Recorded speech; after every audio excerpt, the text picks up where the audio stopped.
E aí galera, beleza? Aqui é o professor Fernando e hoje iremos começar uma série de vídeos para você que vai fazer concurso da Polícia Civil, da Polícia Federal ou onde for fazer concurso que envolva a história de Goiás.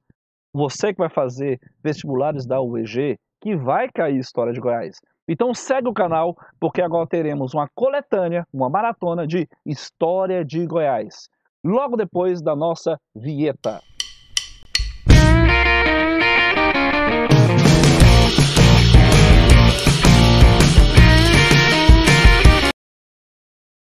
Bem, galera, quando falamos de história de Goiás, temos outros dois vídeos do canal falando justamente disso. Nós temos que falar do processo de colonização que ocorreu em Goiás e especialmente do século XIX. Quando falamos de século XIX, lembramos, é o grande século, é o século dos acontecimentos, é o século das transformações que ocorreram nesse período. Então, quando falamos de história de Goiás, temos que observar o quê? Alguns pontos principais. Nos vídeos anteriores falamos sobre o processo de colonização, falamos sobre o bandeirantismo, falamos um pouco do século XIX. E hoje a nossa proposta é o quê?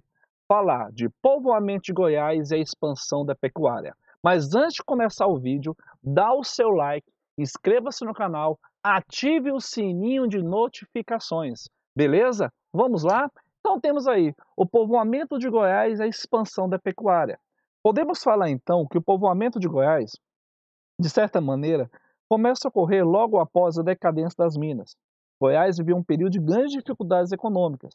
Mas quais dificuldades econômicas, professor Fernando? Podemos citar.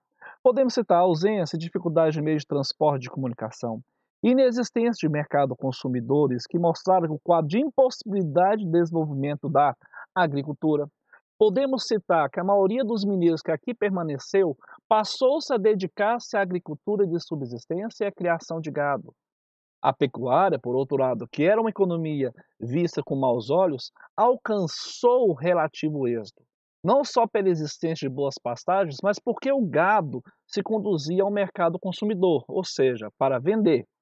Primeiras décadas do século XIX, espalharam-se fazendas de pecuária por todos os sertões de Goiás, no qual poucas seis-marias foram desmarcadas judicialmente. Professor, não lembro o que é ter seis-marias. Seis-marias são justamente as terras que eram doadas pelo governo geral aos grandes proprietários de terra. A grande maioria das propriedades possuía apenas o título de posse e as concessões de antigos capitães gerais. Isso aí é claro que sabemos que na história irá gerar problemas futuros, tá? Em relação à marcação de terra, em relação ao movimento de reforma agrária.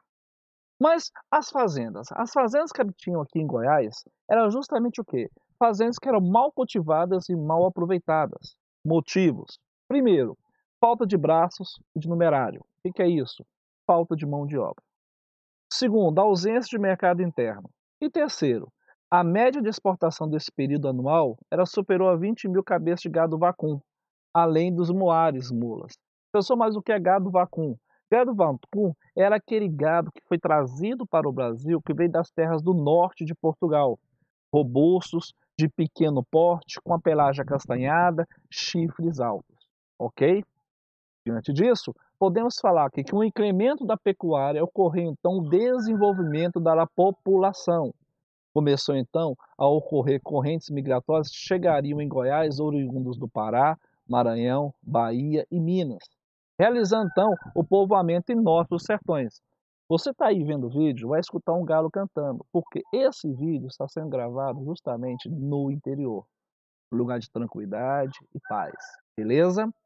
No sudoeste goiano, novos centros urbanos vão surgir. Sobre o quê? Sobre o impulso da pecuária. Quais centros urbanos que vão se formar? Rio Verde, Jataí, Mineiros, Caiapônia, também conhecido como Rio Bonito, Quirinópolis, Capelinha, entre outros arraiais.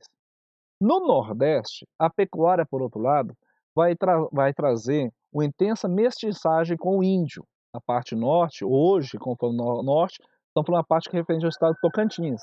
Lembramos que no século XIX, Goiás e Tocantins era um só, tá? E nessa região norte, no caso na época era Goiás, que foi aproveitando como mão de obra na criação de gado. O índio era usado como mão de obra na criação de gado na pecuária. Em menor escala também ocorreu a chamada mestiçagem com negro. Afinal de contas, muitos negros que estavam aqui devido à crise do ouro começaram a ser vendidos para o mercado interno. Então esse negro era vendido para fora, ok? Os habitantes dessa região dedicavam-se não só à criação de gado, mas à exploração do babaçu, desenvolveram também pequenos roçados do comércio de sal e faiscação. Babaçu, conhecido também como bagaçu, coco de macaco, coco de palmeira, ok? Diante disso, surgiram também nessa região, entre outras novas cidades, tais como Imperatriz, Palma, São José do Douro, São Domingos, Carolina, Arraiais, tá? Esses grupos humanos conservaram então elementos como o modo de vida da época colonial ou regrediram em alguns aspectos aos estados selvagens de nossos índios. No ciclo da pecuária, registrou-se a regressão dos costumes ou a indianização do modo de vida. Augusto Saint-Hilaire, por exemplo, fala que um dos costumes que os goianos tinham, ele passando por aqui, era ver pessoas dormindo em esteiras ou dormindo em redes. Ele achava que aquele ali era justamente essa assimilação, essa mestiçagem, esse contato da cultura indígena com a europeia, tá? Então, essa mistura de culturas. Contudo, podemos concluir que a enorme área geográfica de Goiás condicionou a formação de ilhas demográficas, circundadas por imensos vazios urbanos. Essa é a primeira parte dessa aula de povoamento de Goiás e expansão da pecuária. Espera o próximo vídeo, teremos continuação com a parte 2. Se você gostou desse vídeo, dá o seu like, inscreva-se, compartilhe, beleza? Até a próxima aula. Fui!